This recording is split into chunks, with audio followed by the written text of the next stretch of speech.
C'est l'occasion de faire une proposition, c'est de retirer Paris du périmètre de la politique du logement en France, parce que ça vient quand même brouiller beaucoup la ligne. Il y a un effet très Dites fort. que je brouille, c'est ça? Bravo. Non, mais il y a un effet très fort sur l'encadrement des loyers lié à l'augmentation du nombre de meublés à Paris.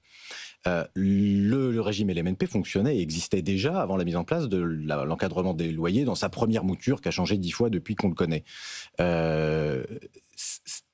Précédemment, la demande de meublé était forte, mais il n'y avait pas autant de basculement vers la location meublée. Pourquoi ? Mais parce que dans le système d'encadrement, définition administrative des loyers tel que c'est mis en place à Paris depuis longtemps maintenant, c'est le plus vieux, eh bien le meublé permet d'avoir un loyer un peu plus élevé. Oui, donc, et ça de vient pratiquer ce qu'on appelle aussi un complément de loyer, parfois franchement abusif, parce que les compléments de loyer pour des rez-de-chaussée avec vue sur le local poubelle, j'en ai vu, je vous conseille d'aller voir sur les sites d'annonces, ça vaut le coup de regarder. Oui et non, et cette histoire du complément de loyer que personne ne comprend et personne ne sait bien appliquer, ça met en relief le fait que vouloir définir administrativement un marché immobilier... Pierre, vous nous dites en gros clairement, c'est l'encadrement des loyers qui a fait que l'explosion en meublé est là, quoi ? C'est l'une des causes principales de la conversion d'une grande partie du parc parisien vers la location meublée, tout à fait.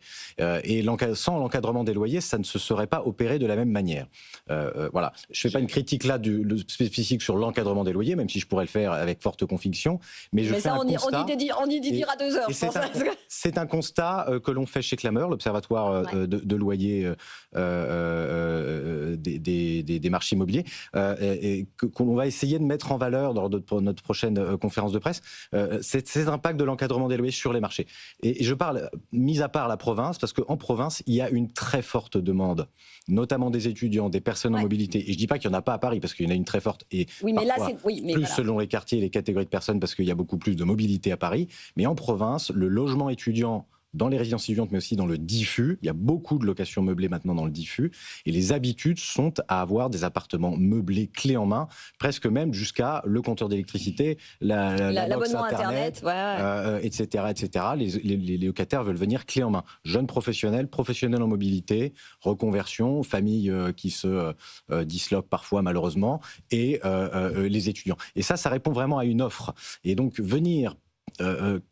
casser un petit peu cette dynamique plutôt que d'en servir comme modèle.